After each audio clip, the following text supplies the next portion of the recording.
our biggest thank you is going to be to Dr. Horner, and I'm going to have the honor of introducing him. Dr. Horner is a professor from the University of Oregon in the Special Education Department. He has a plethora of research and written materials behind the work that he's been doing for the last 20 or so years in the role of Pbis. He and Dr. George Sagai are really the two that have sparked this whole movement across our nation. And in California, we are deeply indebted to Dr. Horner because he has never given up on us.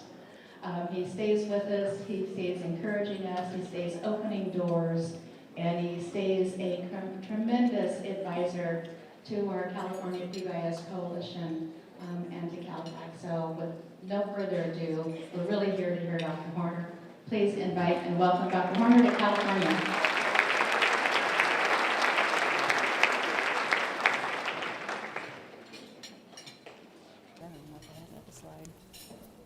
That's good. All right, good morning. Hey, we're going to have a good time today. So this sounds like it's a forum and a lot of work, but today is a day for you to shift gears, to work together as teams, and to really look at ways in which you're going to change your school, but not just your school, your whole district. Because part of what we know is high schools really are the pivot within school districts. So I want you to really be pleased by that. I want to start by really doing a more formal thank you to Barb and Christy.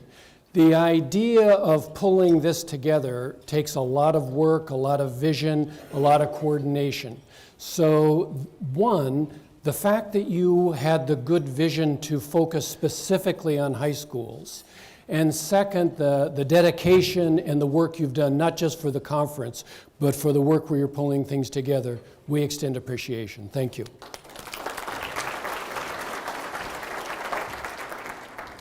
All right. Now, I really want you to be excited about the fact that we're going to be talking about high schools. Right now, within the United States, high schools are the pivotal area where K-12 reform and effort is really occurring.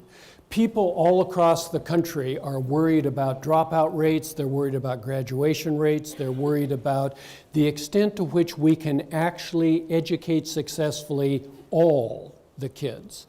Every one of us in high schools, you can see some of the kids who are doing really well, but there's this group, there are in fact several groups, where we're missing. We're not really getting to the place where we need to be.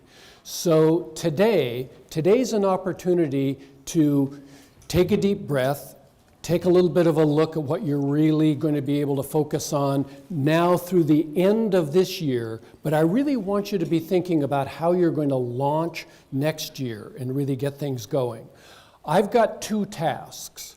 My first is to provide a context for everything that's going to be happening. A context in terms of how does Pbis fit both nationally and within California, and especially how does this stuff relate to high schools? Many of you have heard things about positive behavior support and implementation in elementary and middle schools, but it always sounds a little too young, right? So this is really the time to ratchet up and say, okay, come on, how do we really do this? How do we make this work?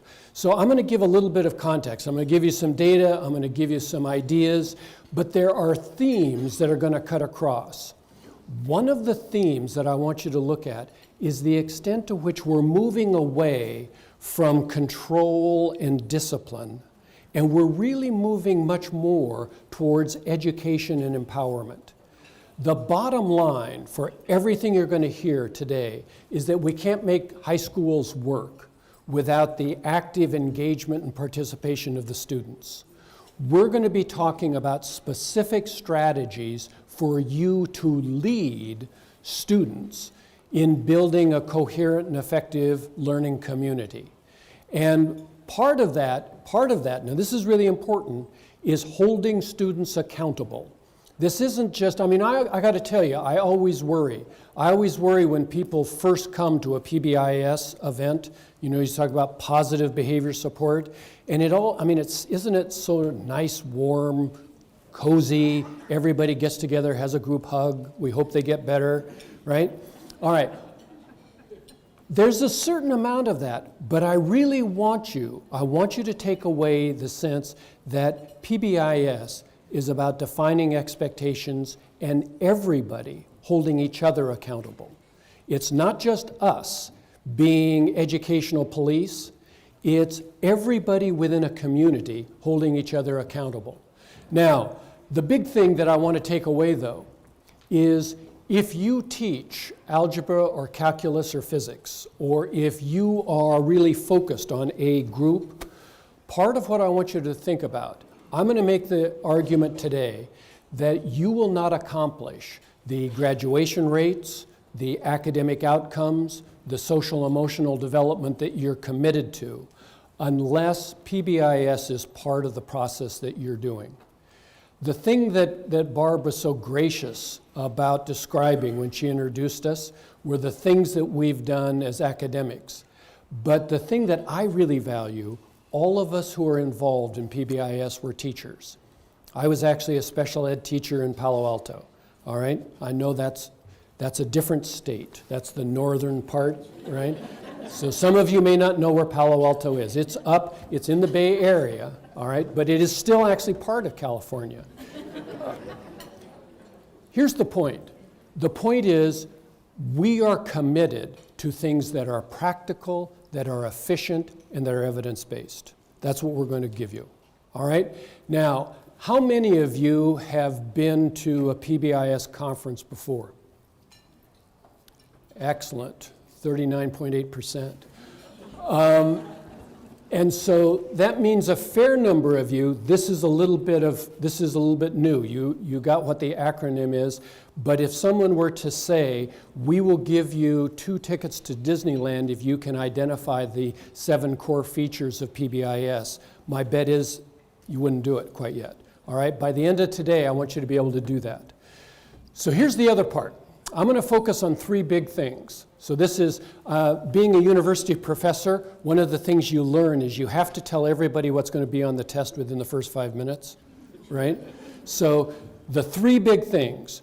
1, I really want you to embrace this idea of a school-wide positive social culture. School-wide positive social culture. This is different than the way that most of us were trained. We were trained to help Elise and Darren behave well, right? We were teaching skills for those individual kids. And there's really important ways you got to do that. But I'm going to argue that you can't do PBIS unless you think about your school as a learning community. And I want you to be thinking about how you are drawing kids into your community.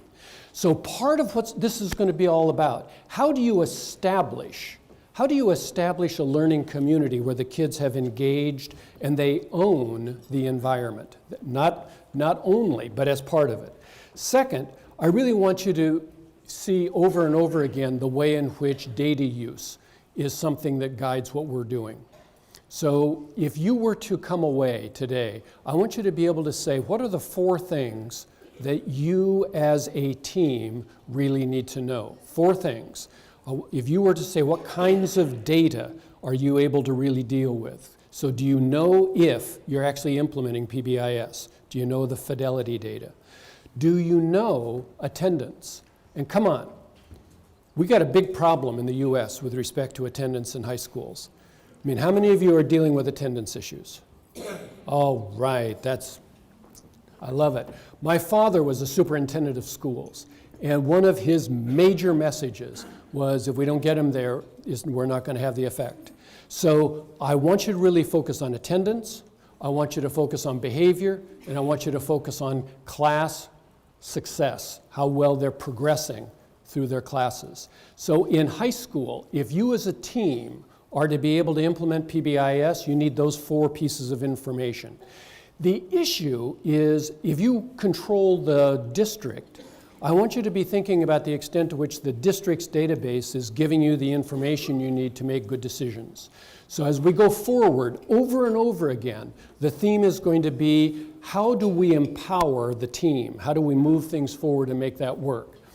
The final part, and this is, I think there ought to be an award for whoever keeps track of who has seen the most triangles today. All right? So you see the triangle, and you only get to count one. If you got two screens, you only get one. But today you're going to see a lot of triangles. The key thing about the triangle is there's one key message: always focus on prevention first. We love to focus on the problems, but the multi-tiered system says, listen, start by telling us what we're doing for everybody. So here's actually something to write down. If you're doing PBIS, every student who enters your school receives behavior support. Every single one. We don't wait for people to foul up and then say, aha, you, cowboy, need behavior support. The whole idea is we're building prevention. Second is we don't operate on a one-size-fits-all. We know that some kids come from environments that just break your heart, all right? And we've got to provide the extra communication, the extra social, the extra academic supports for those kids to be successful. Now, we can't do that with everybody, but here's what I want you to be thinking of. I want you to be thinking of, do we have just one thing that works, and then we identify kids for whom it's not working, and we send them to the other place, right? Some place that, and come on, I can't tell you how many times I've been in these meetings where we talk about Erika, and we say, boy, she's really a wonderful kid, right? And we really think she has lots to offer. But we want to find a place that is really appropriate for her, preferably very far from us. You been in those meetings? Okay, here, come on now, knock it off. Here's what the triangle says. All kids, right? I want you to build the capacity so that you can ratchet stuff up. Part of that means, if you really do the multi-tiered piece, that you gear up early enough that we're delivering support so the kids can be successful. Come on, this is February. I want you to think about the number of kids that we are identifying as needing really significant help in February. If you really are implementing PBIS, 80% of your intensive behavior supports are in place by Halloween. All right? You identify and you intervene early. All right, so that is basically the whole day. So those of you who really just came for the raffle, right? You've got the big ideas. So here's what we want to do. For the 53% of you who are a little bit new to PBIS, I want you to get beyond the technology, and I want you to be able to take back a really big message. So here's one of the things that I'm worried about. Most of you are here as teams. You're not here all by yourself. Who's here with somebody else as part of your team? Yes, 89.4%. Good. Okay, here's what I want you to be thinking of. As a team, I want you to get the song that goes along with how we build social cultures. But I want you to also have the message of how you can take it back to everybody else. A big issue in high schools is your skill as a team to influence everybody else around you. You've got to start by being clear about what it is, and then you've got to give people tools. You should leave here today, by the end of today, I want you to have at least 3 specific tools that you will take back to your school. And different ones of you will take different things. Some of you will take counseling information from Jake. Others of you will take some of the issues around academic seminar from Chris Pinkney. There's a host of information around improving classrooms that Jessica Swain Bradway will offer. So partly, at least 3 specific things that you're going to take back. But in addition to that, I want you to say, how does it fit? So here you go. You ready? The whole purpose of PBIS, is to make schools more effective, efficient, and equitable learning environments. That's it. Don't make it complicated. I want you to think about your school as a learning environment. If we do PBIS well, it'll be more effective. Kids will actually succeed. Graduation rates will go up, performance on academic scores will go up, and their social emotional competence will improve. Second, I want you to be more efficient. Listen, remember that notion that all of us were former teachers? We are not excited about strategies that people give that sort of load more tasks on the backs of teachers. One of our rules is never adopt something new unless you identify what you're going to stop doing to make that possible and efficient. So as administrators, we're very interested in efficiency. My bet is that if you said, who amongst us doesn't have anything to do on Tuesday and Thursday afternoons to be part of another meeting, right? You don't see a lot of hand raises when you do that. People are already full. And I want you to think about that. So when we talk about linking social emotional, and we talk about linking some of the school mental health pieces, that doesn't mean we want you to take on a new job. That means we want you to link with additional resources in your communities. I got to tell you, one of the things you've got, California has one of the strongest foundations for combining mental health and education. We work in every state in the United States. Other states would kill for the access that you've got to effective community and family supports. And it is a challenge because when I work with schools in California, I'm impressed by how everybody is separating their side from this side from this side. Knock it off. We're not going to be able to produce the changes that we're interested in unless we get much better at putting things together. So part of what I really want you to do, I want you to become more efficient.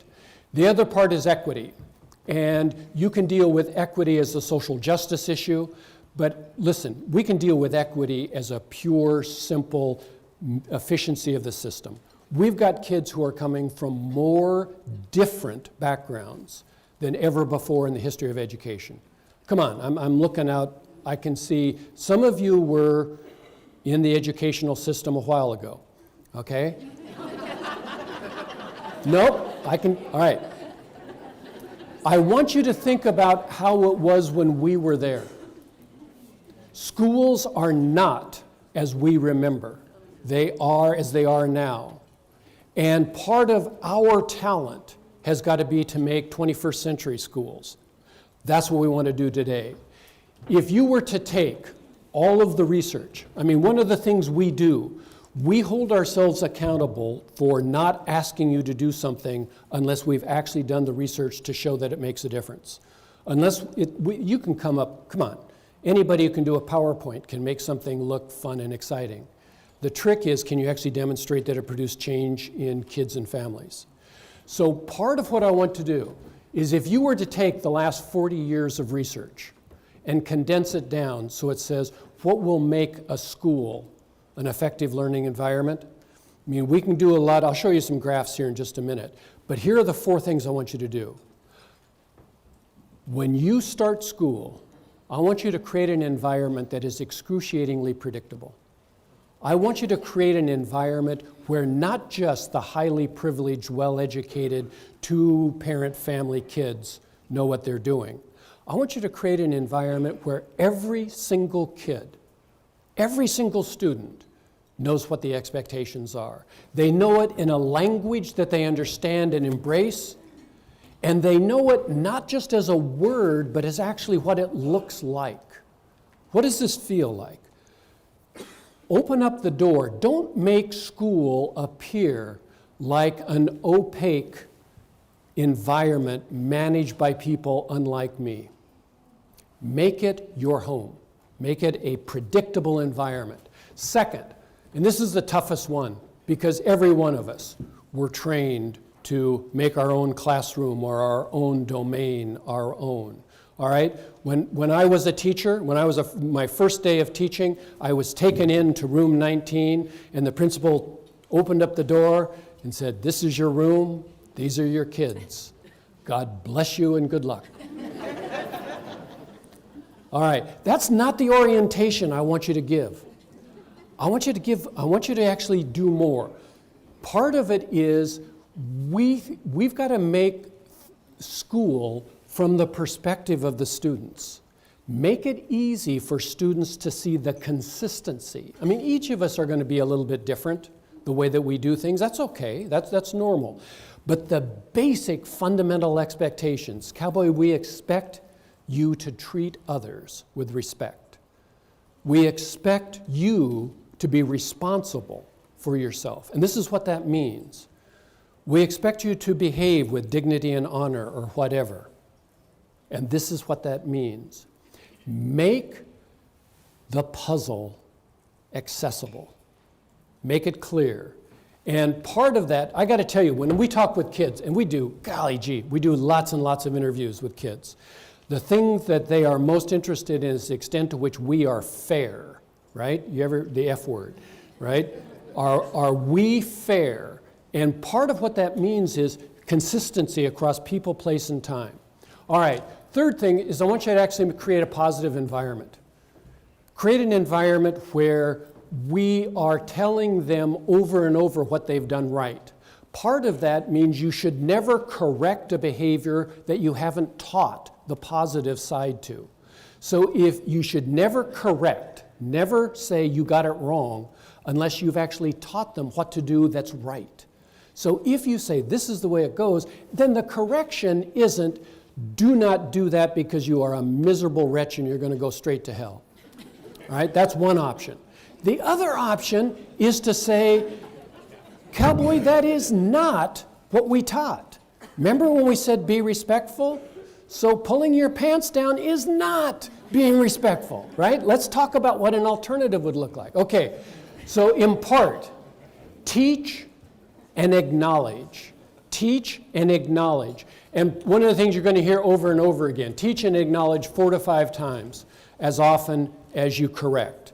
If you do that, the kids will identify the environment as positive. We actually ask.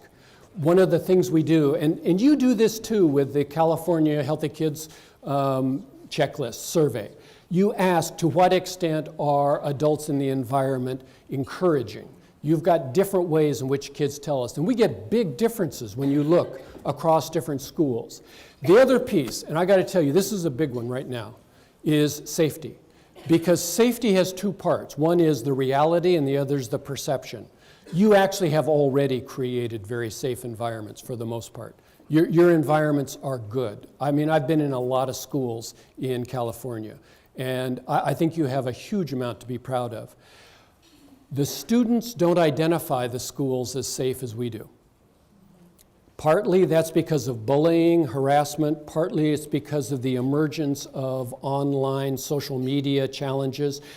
But one of the things that we can tell you, and you're going to hear a lot of talk about brains and physiology, basically, if students believe they're safe, they are actually physiologically in a more learning receptive context.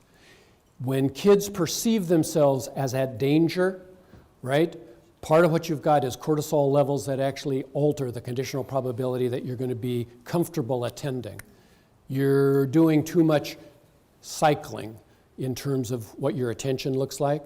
So if I were to condense everything that I know about the science related to building social environments, focus it down on these 4 things. I want you to create environments that are predictable, consistent, positive, and safe. So if that's what we do, we start off by looking at these icons, the model of implementation. And this is where that model started with Bridget Flannery and Mimi Kato when they were first pulling this together. But this looks a little bit 20th century, so you all have emerged and modified this. The thing that's tricky is each one of these icons could actually be a whole day. I mean, we could spend a whole day on each one of them. So I want you to really appreciate what Barb and Christy have done. Those of you who are interested, take a look up there. There's one thing that says there are contextual variables that make high schools different, the size, the developmental level. There are also key foundational systems related to data and communication. There are core features. What are instructional practices? What are intervention practices? What are multiple tiers that work? And then there are some key things that we're actually learning about high school interventions that make a difference. Especially, I love the academic seminar piece, and I love some of the ways. Here's the basic message in that last part. Never intervene behaviorally without combining it with academic support.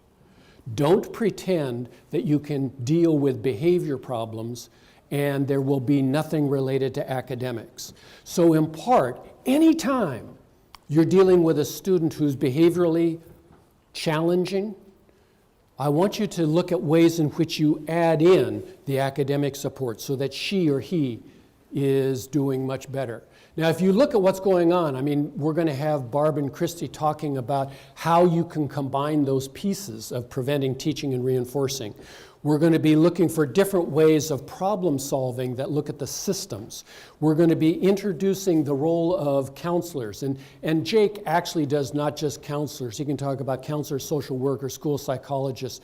So the idea is we need the related services people braided with the work that's already going. I want you to take a look at focusing on freshmen. All right? I want you right now to start thinking about what August, September, and October of 2018 are going to look like. And when the kids walk in who are freshmen, I want you to think about what they're going to do. One of the messages we can give you, the success of freshmen starts probably in 7th grade. Definitely the transition in 8th grade. I want you to be thinking about what you would like your 8th graders to know before they start next year. And part of what I can tell you, again, we've done lots of interviews with kids in 8th grade going into 9th grade. They are scared to death. They are really worried. You know, that's a little overstatement. They are worried about how that's going to work. All right, so partly take a look at that. You're going to have opportunities to look at the whole implementation system, classroom pieces, and then the braiding. Academic seminar really cuts across a whole lot of different pieces. Okay, now remember, you all are here as teams. 89.3% of you are here sitting with teams. So here are 3 things I want you to take away as a team.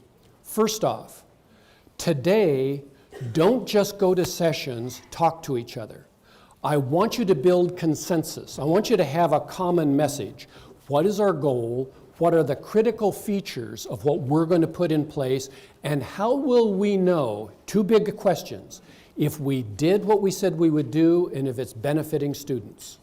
So as a team, one of the things, you will not function as a team just because your administrator said you all are the Pbis team. That does not make a team. You've got to have a common vision, you've got to have a common understanding of what you're doing, and you need common experience. I want you today to become more of a team. I want you to be able to trust each other in terms of what we're talking about. Our goal is to build an effective learning community that makes our school a more effective, efficient, and equitable learning environment. Got it? All right? You're going to need to say that to be able to get lunch. All right? All right. Now, the second thing is I really want you to start thinking about how you're going to recruit students better. I mean, come on. How many times have we done things where we told them what to do and it didn't resonate? Da-dum. Okay? One of the big things about Pbis is it's not about control, it's about empowerment. I want you to be looking at how you're going to draw students in. Here's really the key. Come on, the reality is there are more of them than there are of us. Okay? I mean, gear up. We will not create an effective learning environment unless you've got the students expecting appropriate behavior from each other. You need students in the school expecting appropriate behavior from each other. Now, the good news, we do surveys all the time, and we ask the kids, we ask the students, you know, you have put PBIS in your school. Was this a good thing? Is this something that we should do in the future? And the message that we get back, you know, you'll love this. Come on, as teachers, you'll love this. First off, they uniformly say, my gosh, yes, this is a good thing. We're surprised you got your teaching certificate without knowing this. Okay? Yes, we want a coherent learning environment. We don't want to be controlled, but we want to know how to succeed. We want to know before. We don't want to be taught by punishing doing it wrong. We want you to teach us how to be successful. And then the one I love best is, you know, did you personally really benefit from this? And the answer is always, well, not always, especially with the males. It is, I personally did not need this. Being a highly mature, totally together young person. But I've got to tell you, I am really glad you did this for the miserable wretches who are all around me, who I got to tell you are just totally out of control, right? Now, that's got to ring true, right? All right, that's part of the arrogance of youth. We love that. Part of what I want you to do, I want you to establish student support. I want you to be figuring out how you're going to make that happen. No PBIS happens in high schools without the active engagement, solicitation, and involvement of the students. This is not what we do to them, it's what we do with them. And your way to make that work has got to fit your kids and your community. The other thing is, and this is the hardest one, I want you as a team to start thinking, if you can be clear among yourselves what you're trying to do, how do you take that message to the rest of the faculty? Do you do that in faculty meetings? Do you do that in announcements? Do you do that by recruiting? Once again, just as with students, you do not recruit the remainder of the faculty by telling them, we have been to a conference and we are bringing back God's truth. Or the worst one, the government has given us a good idea. Don't do that, all right? Instead, always, come on, as a team, start with what do we collectively want to accomplish. Never come back and say our goal is to implement PBIS. That is not the goal. The goal is to create an effective, efficient, and equitable learning environment. We do it through PBIS because it's the most cost-effective, evidence-based approach. This is not a religion. If you all can come up with a better, faster, cheaper way to do it, we are for it. We are not in this for a package. We're in it to create schools that are more effective, more efficient, and more equitable. Got it? Get that message to your people, and then everything else will go forward from there. All right, so how does this work? Now we're going to go a little bit faster, and you're going to have to look at graphs. All right? You can do this. This is all right. So in terms of, again, some foundational pieces for those of you who are getting used to PBIS, this is some information that one of our colleagues, Susan Barrett, actually proposed.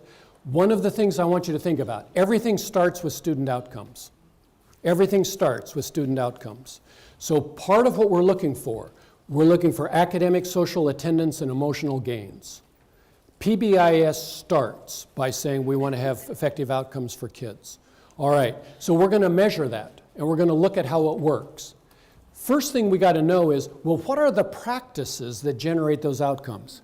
What are the 3 things you can do to increase the conditional probability of improved attendance? What are the elements? There are 10 things that a classroom needs to have. If you do those 10 things, the likelihood that kids will show up and be engaged and actually pay attention change. What are they?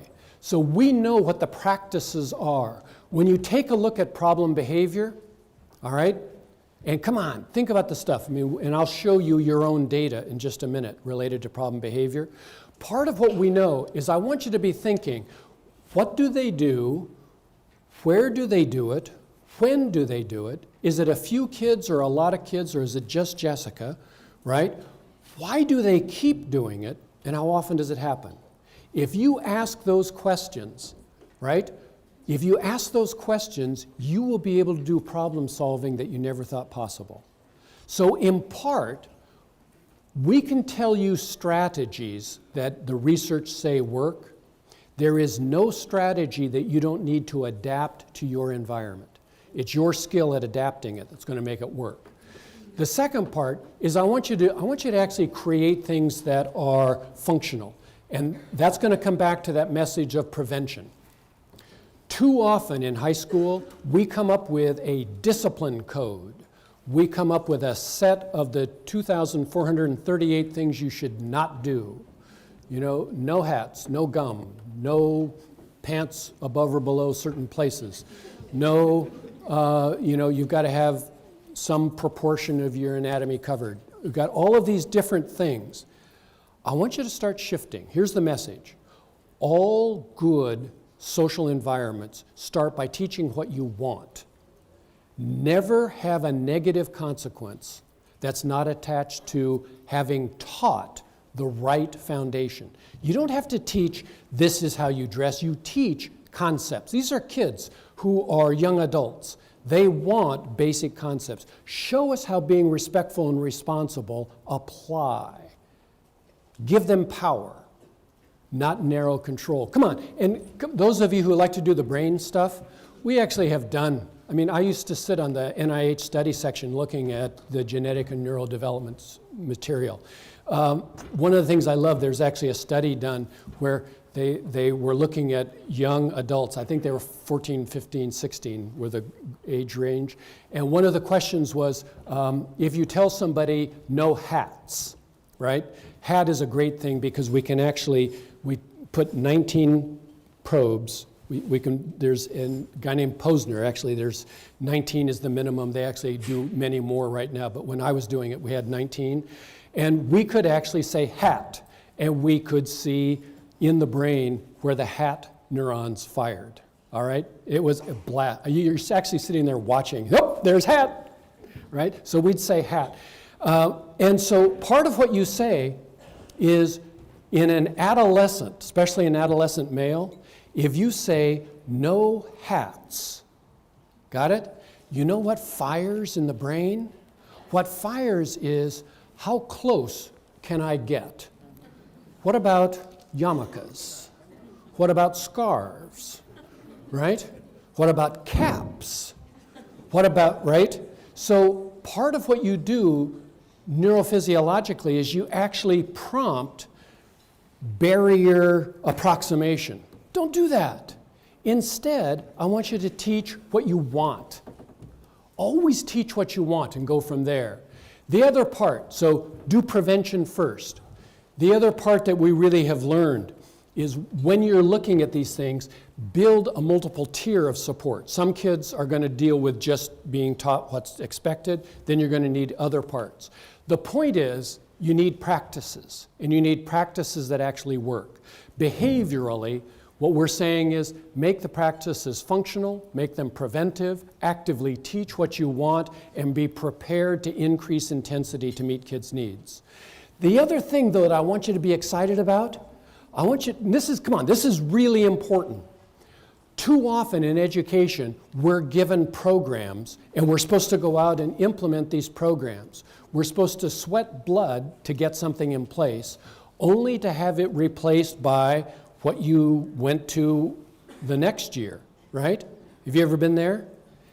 It doesn't take too many cycles of implementing something, having it go away, having it go away till you can't do it very long. All right, here's the rule. In PBIS, never put something in place that you don't expect to last for a minimum of a decade.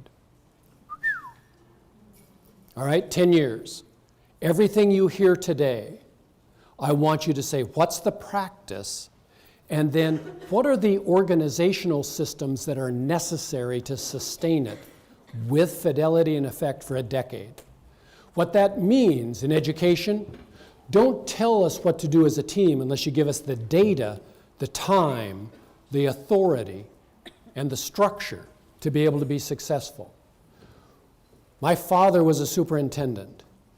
I don't want you ever to think about practices that don't affect what happens in the district. As a team, I want you to be really good at describing among yourselves what you want to accomplish. I want you to become much more effective at taking that vision to students and faculty.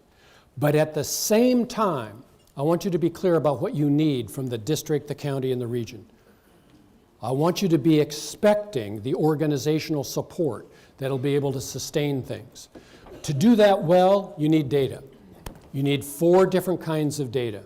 1, you need fidelity. 2, you need attendance. 3, you need behavior. 4, you need academic performance in class. To do good decision making in schools, you need 4 kinds of data. And you need to be able to make those data into functional decisions. So, this is what PBIS is. It starts with student and family outcomes. It's practices, organizational systems, and data. Everything else you hear is going to make it work from there. Now, one of the questions you got to say is, come on, this is California. I mean, we do lots and lots of different things. In fact, I got to tell you, you all have more different programs going on in California than any other state we work with. And the other thing is, you do most of them poorly. All right? I can say that only because I go to other places. One of the messages, do fewer things, do them brilliantly. Don't add new stuff unless you identify what you're going to stop doing. Listen, when I was in Palo Alto, I got sent away to behavior management workshops on a regular basis. Remember how we used to have somebody get sent away? We didn't do it as teams, we did it as individuals. And I would come back with a 3-ring glossy binder. And my job was to inoculate the rest of the staff. And I was actually pretty good. I would get everybody together. And I never went to a workshop I didn't think was great, that's a different story. But, so here's what I got to tell you. You're here today. There are people back in school that are worried. She's going to come back with a 3-ring glossy binder in a Google Doc folder, right? Oh, God, we sent her there once before. All right. So part of what I want you to come back with, I want you to come back with a sense that this fits what you need, it's doable, and it'll make not only your life, but the community better. We've done this before. This is a count of the number of schools just in the United States that are implementing school-wide positive behavior support. There are 25,000 schools doing this. All right, there are about 108,000 schools in the United States. So we're working with 1/4 of all schools in the United States. And you got to say, well, how many high schools? Well, we're working with over 3,000 high schools. And you say, well, this is California. We do things differently. That's exactly what they say in New York, Chicago, Philadelphia, Kansas City, New Mexico. All right? We work with little tiny schools in the middle of nowhere up in the New Mexico mountains. We also work with schools in inner city Manhattan that have 4,400 kids on 5 floors, okay?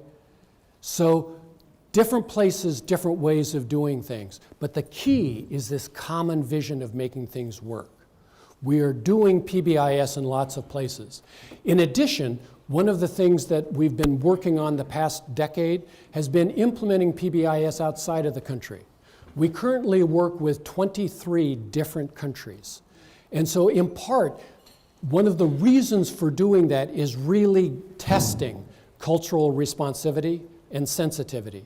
Can you do it in South Africa? Can you do it in New Zealand and Australia? Can you do it in Iceland and Norway? Of course, you know, the president always wants us to be bringing people from Norway. So we've been there.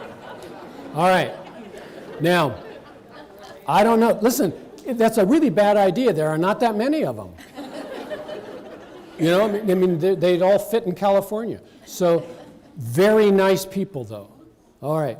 Here's what I want you to take away. I want you to take away the sense that you can make this work. And I want you to take away a sense this is not something we are bringing to you to get money or get something. We don't need this. We're doing this because it works. Here's what the research says. You ready? Here's what the research says. If you implement PBIS with Fidelity, now listen, hear the word fidelity. This doesn't mean we bought a poster. This means we actually implement it with Fidelity. You get a 20 to 60% reduction in problem behavior. You'll get an increase in pro-social behavior and in the social emotional competence of the kids. Now what that means, the students get better at interacting with each other and with us. And we do a good job as adults teaching students in school to comply. We do a less good job as adults teaching students to interact successfully with us. We do not teach our students how to respond if they find themselves in conflict. We don't teach them how do you raise an issue or a concern. We teach compliance, and that is one of the big problems we run into. All right, part of what we've also got, improved academic achievement. And in all fairness, we've done this with elementary and middle schools. We don't have this particular outcome in high schools. Improved perception of school safety. One of the things I love, students and faculty in schools that use PBIS identify the school as a safer environment. In Portland Public Schools in Oregon, the Union of Portland Public School Teachers required that the school board receive training in PBIS because, now listen, I love this, because they were convinced that implementing PBIS made the schools safer, not just for students, but for adults. Now, I actually had I was written in to the union contract. You are forced to have Rob Horner come and train. That's a lousy way to do it. But I like the basic idea, right? The fact that they're looking at safety. We also get improved organizational health. So schools that implement PBIS are perceived as more effective environments. Now, those of you who are administrators, I want you to pay attention to this one. If you implement PBIS, you will, over a 3-year period, get a reduction in staff turnover. Staff turnover is one of the hidden expenses that make life much more difficult. In Oregon, one of the problems we've got 60% of the schools in Oregon implement PBIS. One of the problems we have is there are teachers who will not move to a school that does not implement PBIS. All right? I want you to think about those social metrics. So partly decrease the staff turnover. The other piece, Scott Ross, who is currently in Colorado, did a study in which he demonstrated that implementation of PBIS changed the extent to which teachers perceive themselves as being more academically successful. I can be a better teacher in schools that use PBIS. So this is what the research shows. And recently, we're fortunate to have Patty here from Maryland, and she has worked with colleagues in Maryland who have looked very carefully at implementation of PBIS. And they've just published a couple of studies, which I encourage you to download off of the pbis.org website. But here's essentially what they say. In randomized controlled trials, that means in real experiments, PBIS was related to reduction in suspensions, reduction in truancy, and improved reading and math proficiency in secondary schools. All right? So part of what I want you to take away, this is not something that we're just pretending. This is something that we've actually been working on for 25 years. In California, here are the number of schools implementing PBIS. There are over 2,500 schools in California that are implementing PBIS.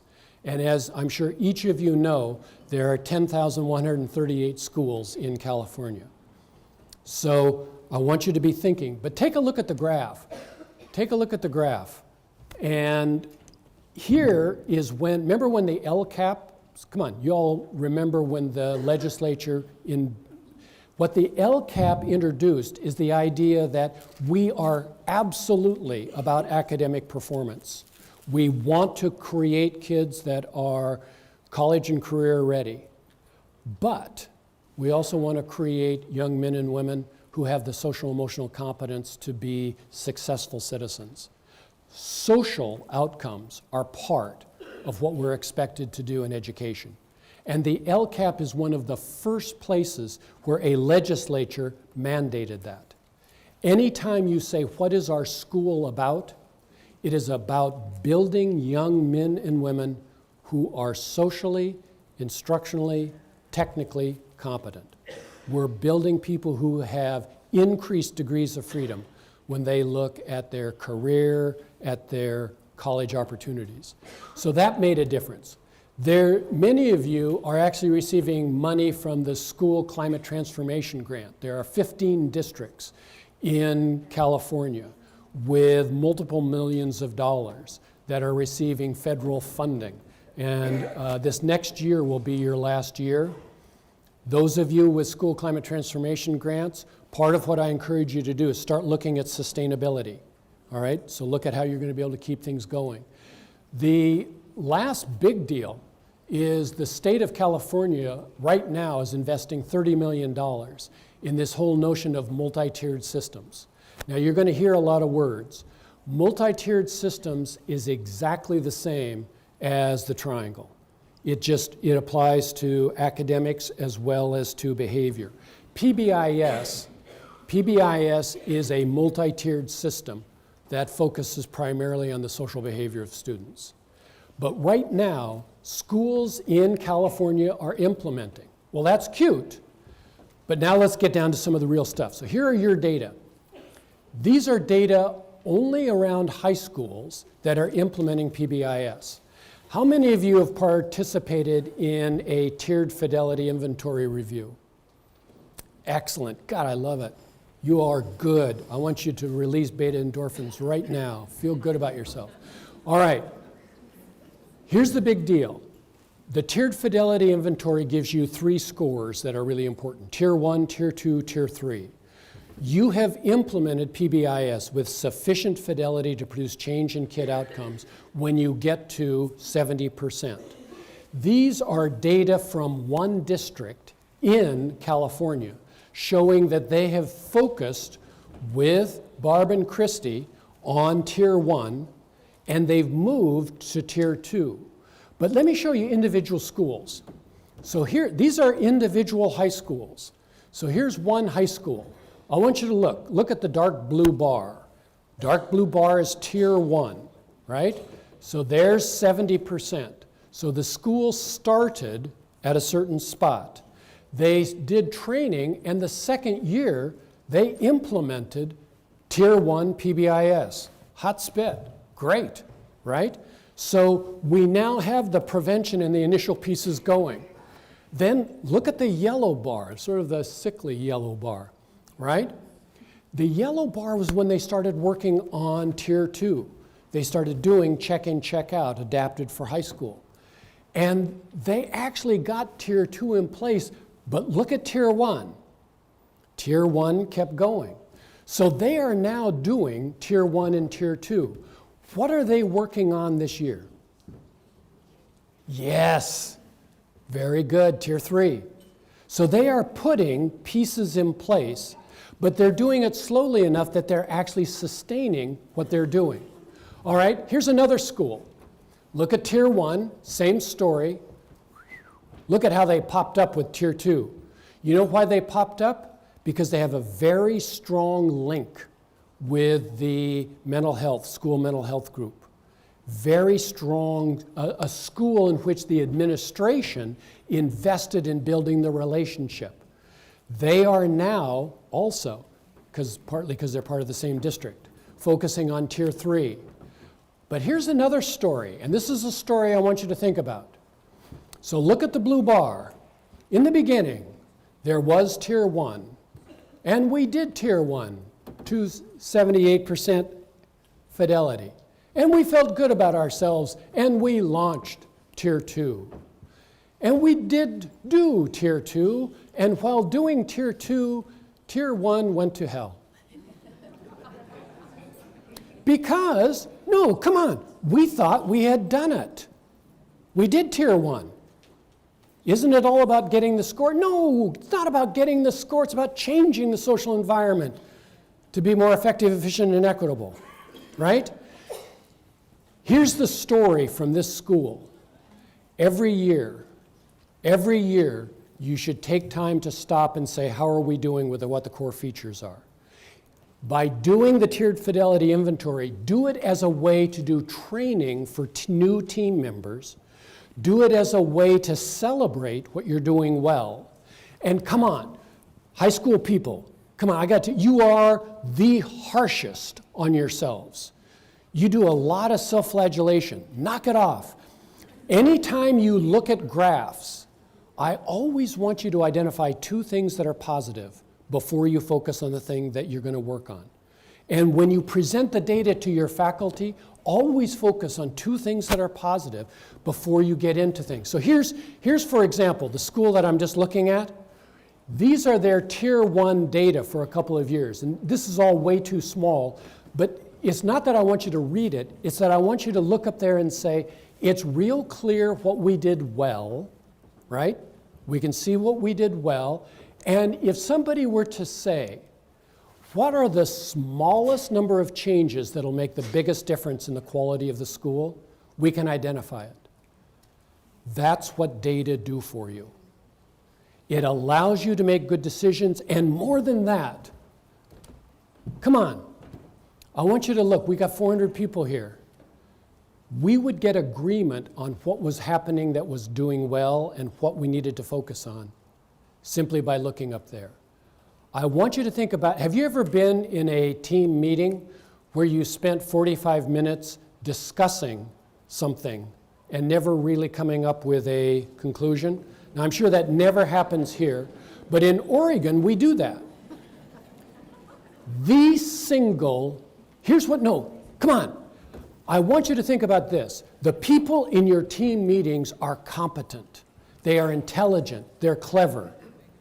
I want you to give people the data, the system, and the structure for being more successful than they would otherwise be. That's what Pbis is all about. Now, I want you to take away some things to make you feel good. So here's some issues.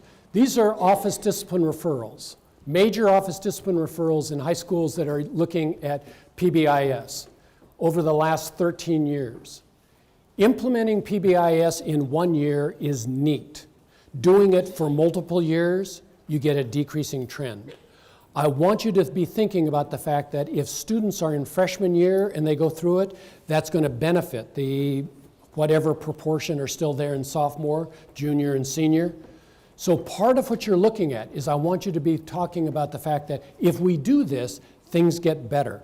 Reduction in problem behaviors. Second, one of the biggest deals is graduation rates. Come on, as a nation, we really need to gear up. These are US figures, and we keep getting hammered by low graduation rates. Oregon, for example, has one of the lowest graduation rates. Partly that is because our legislature has cleverly decreased the number of days that kids go to school. So it's very interesting. If they don't go to school, they turn out to be much less likely to learn the material. Now, who would have thought? Come on, all right. But look, I want you to look at this. This is graduation rates. Increasing as a nation, here's California. These are your graduation rates. So yes, we've got areas that we can improve, but you're getting better. And not only are you getting better, come on, you are actually getting better for a wider range of kids. This is dropout rates by ethnicity. The top graph are kids who are Latino Hispanic. The green bar are kids who are from African American backgrounds. So look at the giant separations, the disproportionality in our success. But look at how it's decreasing as you get further to the right. Listen, the efforts that you are putting in to building schools with equity is really important, and it's working. The other thing I can tell you, some of you, the 38% of you who were here last year, One of the things that you heard is you heard Kent McIntosh talk about ways in which PBIS helps build effective, equitable environments. Part of it is, I want you to be careful. We do not believe that by itself, PBIS is the only thing you need. We believe that PBIS is a piece of that puzzle. These are data that are brand new. Nobody's seen these yet. One of the things that it does is it compares in the dark bars the effects of the discipline rates for students of different ethnicities, both before with schools that did not implement PBIS in the dark bars and schools that did implement PBIS in the green bars. Lower bar is advantageous. This shows two things. Thing number one is it still shows that as a nation, we are doing less well with kids from African American backgrounds. But what it shows is schools that are implementing PBIS are systematically better.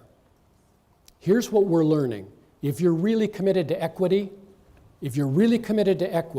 do this. Focus first on the quality of your instructional systems. Are you making instruction accessible? Part of what we've learned is really well-privileged, intelligent kids can learn even with poor instruction. Kids who come from varying backgrounds, kids who have difficulty learning, learn when you teach well. Teach with clearly developed scaffold curriculum. Teach with unambiguous instruction. When you do that well, it makes a difference. Use PBIS. Create a social culture that is predictable, consistent, positive, and safe. Collect and disaggregate data. So one of the questions I would have, do you have data that are no more than 1 week old that allow you to look at the attendance, academics, and behavior of kids in your school? If you don't, you need to give us heck. You need to tell us that we need to give you better data. We are not giving you the information that you need for good decision making. Now here are the two that are going to be most controversial. The first is we actually have in our nation, we have explicit bias. We have people who actually believe different things. We should not be changing what people believe, but we should say, you may believe whatever you want, but in this system, you can't operate and behave that way. So we need policies that control explicit bias. And then the other part, and the newest, is the whole focus on implicit bias. We've got clear designation that people who want to do well inadvertently behave in ways that are biased, either with race or gender or disability or any of a variety of other characteristics. Basically, implicit bias is something that sort of grows on us. One of the things that we've learned, implicit bias is more likely when you make a quick, emotionally laden decision. There are things that Kent McIntosh calls vulnerable decision points. You can actually learn to control implicit bias. So part of what we're saying, you want to build schools that are equitable learning environments? These are the 5 features that we're looking at. We're doing systematic studies in Oregon and Michigan right now. So this is work that is not complete. So I'm telling you things that we think, not things that we can prove. In your situation, these are high school data. What are the problem behaviors you all see? So this is, of all the problem behaviors in California, what's the proportion? This is basically, the message is that truancy and tardiness account for 42% of the exciting problems. All right, you can get defiance and disruption, 22%. But we've got lots of work to do in terms of making things work. So, and if for those of you who are dealing with politicians, here's a couple of quick pieces of information. Dropout in California, kids dropping out, cost the state about $45 billion annually. So a student who drops out, on average in their lifespan will consume about $380,000 more than if they graduated. So I want you to think about when she's about ready to drop out, it actually would be cost effective if we added additional resources to keep her in school. I mean, this is a big deal. All right, so now, what does the system tell us? Here we go. We've got 20 minutes. I want you to take away 3 things. And these are the 3 things that you're going to have elements that go along with in the sessions today. So this is the Preventing Dropout in Secondary Schools manual that the U.S. Department of Education developed after doing a series of syntheses and meta-analyses and songs and dances. All right? Condense it down to this. 3 big messages. 1, establish a positive school-wide social culture. Make your school a place where kids want to come. Build a system where the students expect appropriate behavior from each other. 2nd, collect and use data. And the student data follow the ABCs that Bridget Flannery and Mimi have given us. Attendance, behavior, classroom progress. I'm adding another one, which is fidelity. All right? And then whatever you do, if you're really committed to equity, one of the things you will do is build a system that will be responsive even for those kids who need more intense support. That's true if they're learning algebra. It's also true if they're getting behavior support. So let's do this really fast. Here you go. Establishing a social culture. Part of what I want you to be thinking of, if you're going to be successful at establishing a positive culture, you're going to give kids a clear path to success. I mean, they're going to be worried about what they're doing, so make it really clear. Every single student should be able to identify at least one adult who knows and cares about what they're doing. Those of you who are administrators, ask each kid, who's your advocate, right? Who is your advocate? Or use whatever word fits your community, right? But if you can't figure out the adult who really cares about you, that's a big deal. In fact, it is one of the strongest predictors of whether a student will drop out. So I want you to think carefully about that. All this stuff about relationships is okay. I need to know that you know who I am and you actually care, whether I'm going to be able to make it or not. The other thing that we underestimate is I need a peer group that actually wants me to succeed, not a peer group that wants me to go and do drugs. I need a peer group that actually says, come on, we don't have to go and do study sections. We just need to say, what'd you get on number 5? You got square root of 19. How did you do that, right? See what happens? I'm simply showing that I care, that I'm interested. All right, so if you're going to do that, I'm arguing that I want you to build a social culture. And in Pbis terms, here's what happens. When you build a positive social culture, if you're going to be a member, right? 1, I want you to have common language, not English. I want you to have the words that we all agree on. We're going to be socially responsible, honorable, dignified, respectful. What are the words? But I need not just the words. I do need to know what the words are, because the words are signals, right? I also need to know what they mean. So it is not good enough to have somebody say, we are respectful, responsible, and socially just. The hot spit, good for you. What the heck does that mean, right? Show me what that means. See the common vision? Common vision means you can translate it into behavior. In the cafeteria, what does it mean? And when we used to do this, I did this in Arizona in a small community that was close to a Native American reservation. And I was doing this thing, I was dressed like this, talking to them about school-wide expectations and all that. And afterwards, this local guy came up and patted me on the back, and he said, You know, overdressed white guy, that was really great. But I got to tell you, we've actually been doing this for 450 years. And I love that. And I said, well, you know, what are the core values? And he told me, and I couldn't say the words, but I said, you know, come on, translate. What does it mean? And it basically was be honorable and be brave. So we had the Native American elders come into the school and teach that history about being honorable and being brave. But then we had the teachers show what being brave and honorable meant in the cafeteria. Because it's not just, you know, walking around being brave and honorable. It actually is doing stuff. So you got to have the vision, all right? Here's the big one. Here's the one that we don't do. I want you to make the school-wide expectations public.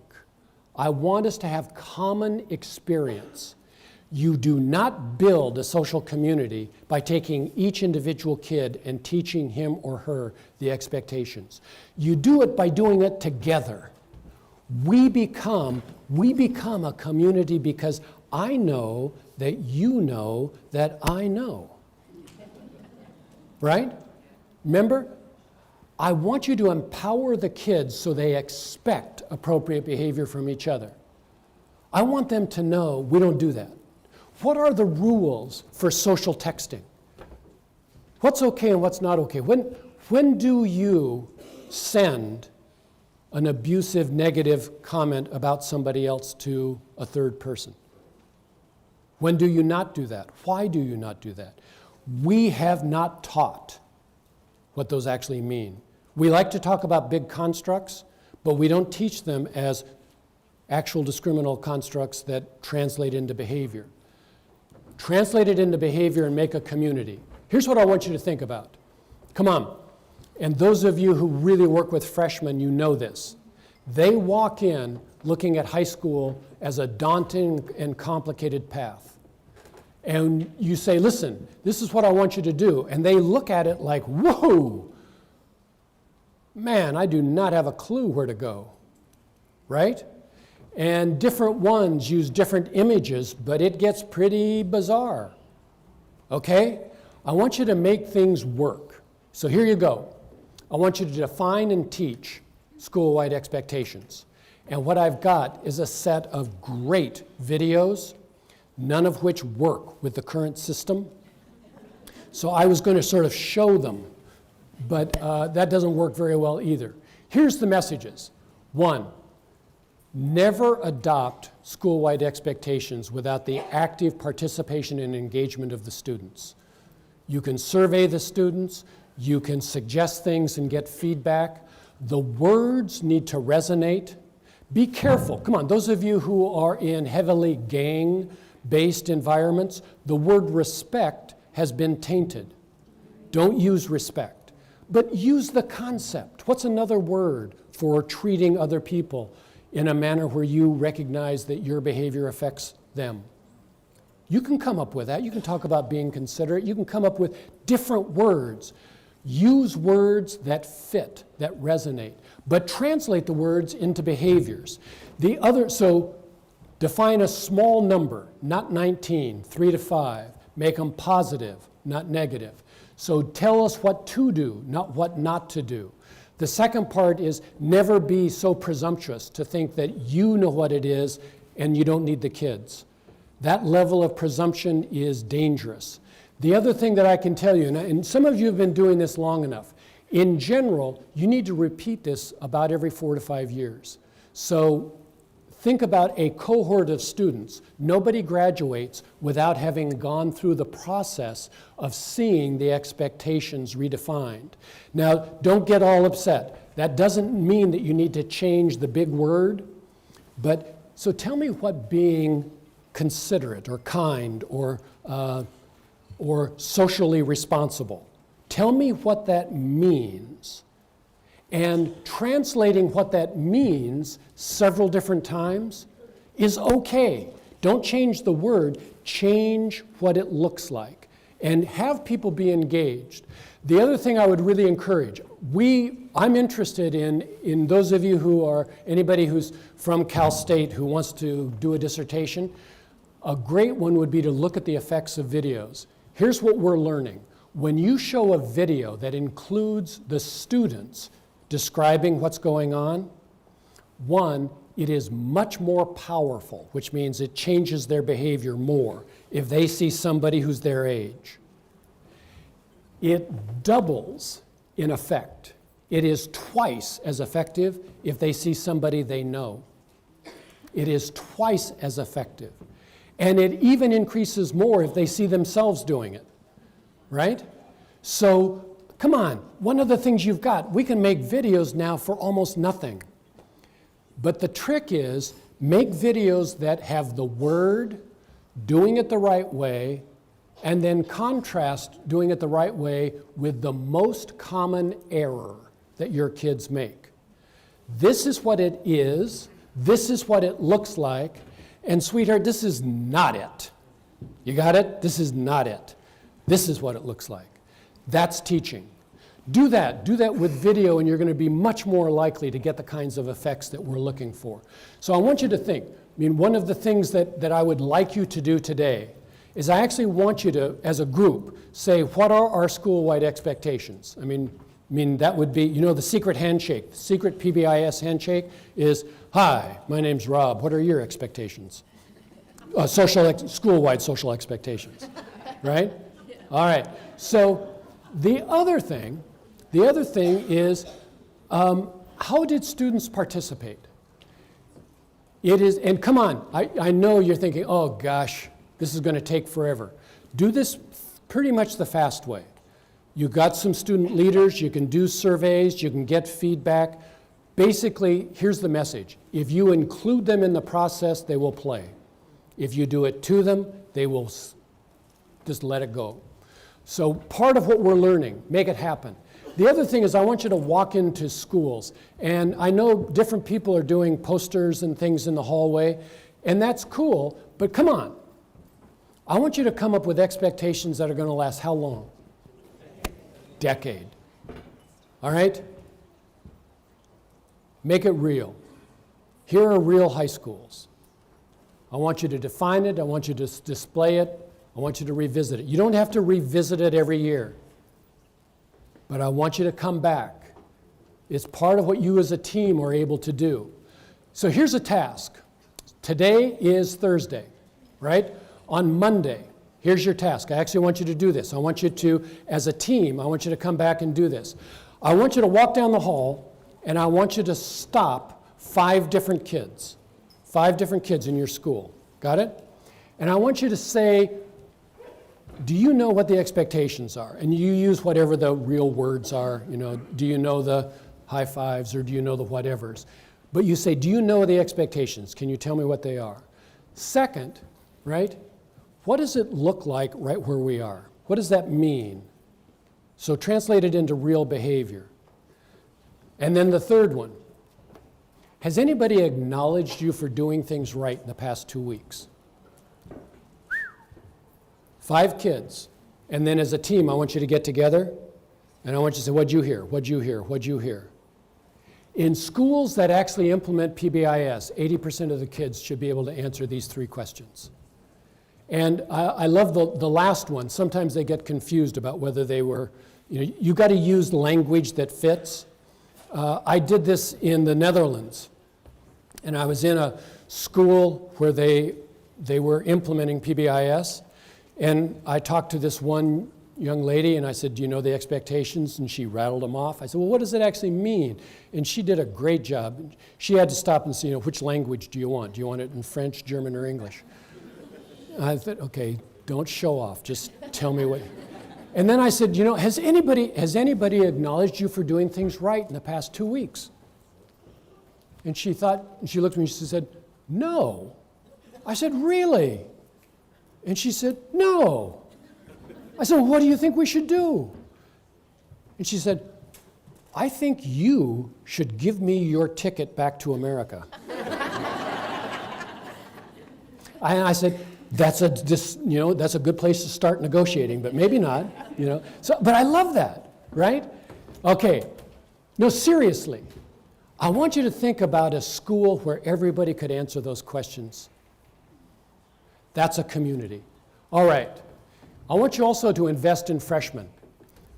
I really want you to worry about the freshmen because, I mean, this is really true. The first 6 months of high school basically are killers. We lose too many kids. And Bridget and Mimi have been leading us. And part of what they've taught us, they taught us some really big things. Within the first 2 to 4 weeks, so come on, this is the part I want you as a team to be thinking about next fall.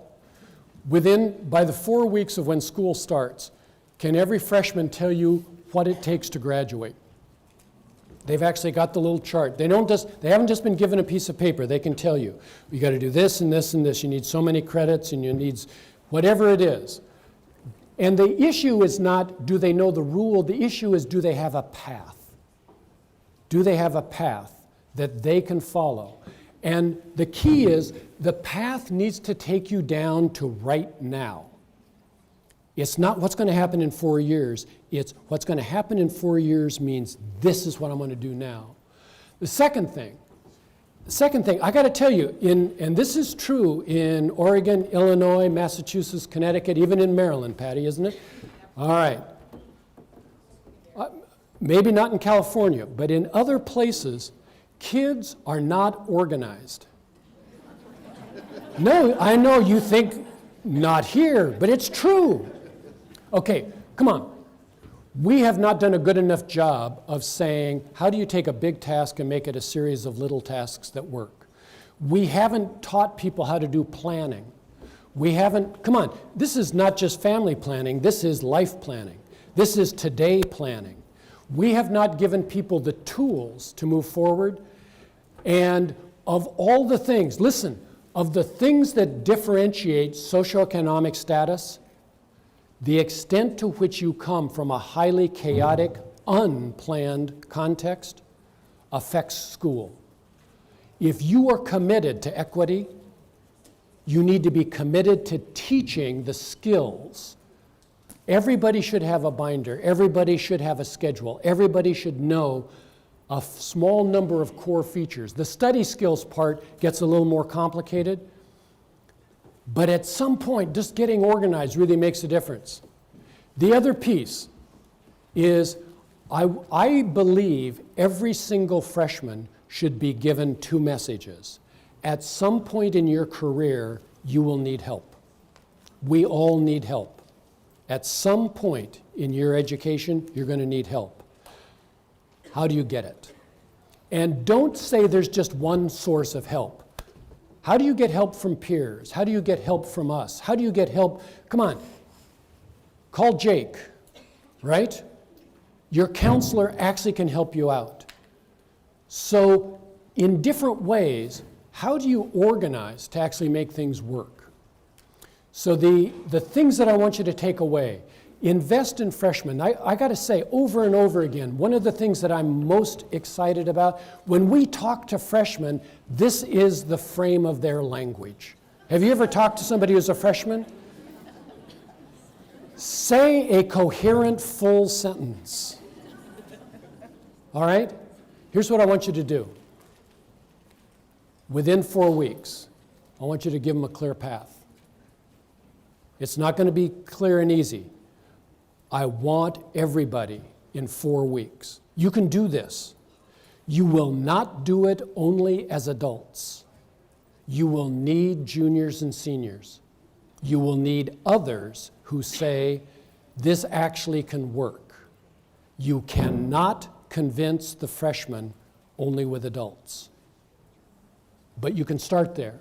Okay, 2 other key messages in 5 minutes. Message number 1. I want you to use data, and I've been giving you over and over again what the key things are. I want you to use data about the fidelity of what you're doing and the extent to which it impacts kids. So when you go back to your school, when you have a discussion at lunch, I know what everybody's going to discuss. What is the extent to which we have access and able to use the 4 core features of data? First, do you have your TFI data telling you if you're implementing PBIS? Can you tell me the extent to which you're implementing PBIS? Second, can you indicate the extent to which your team actually has data related to attendance? And it's not just, do we know generally what attendance is? We need to know today. We need to know fast. If you're going to deal with attendance, 1, you establish the expectation. 2, you have the data. 3, you respond to both being there and not being there. So if somebody is not there, they need to know that we will respond and respond quickly. Certainly the same day, maybe even faster. You've got the electronic support structures to make this work without becoming 1984. You can do this in a responsible, reasonable way. But part of it is we have under-attended to attendance. Yep. Okay, second, behavior. If you're going to deal with behavior, I want to know how often things are happening. So what are the major office discipline referrals in your school? Do you know the rate per day?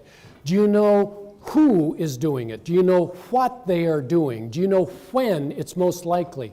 Do you know why they keep doing it? Do we have 5 kids who are creating social, basically chaos, or do we have 200 kids? Part of what you're going to see is you're going to see a bimodal distribution. You're going to see in a district, you get a whole bunch of problems with little tiny kids and a whole bunch of problems with 9th and 10th graders. All right? We've looked at the data. We can show you what it looks like. We can predict these patterns. Come on. If we can predict it, we can avoid it. I want you to give the people who have power to make decisions the data to make intelligent decisions. And part of what you're going to get today in the sessions are how, as a team, do you use data to make decisions? So those are the considerations that I want you to make. Last big message. The last big message that I want to give is to implement multi-tiered support.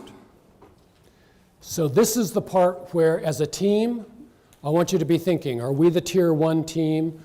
What's the tier 2, tier 3 team? If we've got 2,300 kids, we may have a couple of tier 3, tier 2, tier 3 teams. So I want you to be thinking about how to organize and how to make it work.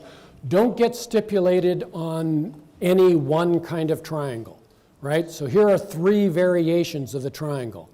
The basic message of the triangle is start with prevention, build the capacity to implement with multiple levels of intensity, and intervene early. Those are the messages. And those of you who have seen more triangles than you can endure, go ahead and use concentric circles. It is perfectly okay. All right? But part of what we're learning is we really want you to deal with what all kids require and make it clear that you can do more. So the work that Chris Pinkney and Jessica have done, looking at classroom systems and academic seminar, it's a way of gearing up. It's a way of taking what we know, same basic ideas, but making them more effective and efficient. Part of what we're learning is if we're going to do this well, we need to be able to combine and integrate different pieces. And that is where the pieces related to combining academic, behavior, and mental health is going to be a core part. As you look today across the different sessions, look at how different pieces get combined. So I'm going to stop, give you time to get the blood flowing. We go to the next session in about 18 minutes. But here are the 2 things I want you to take away. 2 big messages. Don't stand up quite yet, Barb. All right. The first, I want you to be proud of what you've done. My message is that high schools in California are moving in the right direction. Dropout is going down, academic gains are improving, the social emotional competence of kids is increasing. Those of you who are implementing PBIS, you have demonstrated that it's possible and that it's effective. But what we haven't done is show that we can take it to scale and we can sustain it over long time periods. So I want you to be very proud of what you've done, but as a team, I want you to be thinking, remember, 3 big things I want you to take away. As a team, have we built consensus in what we are and how we're operating?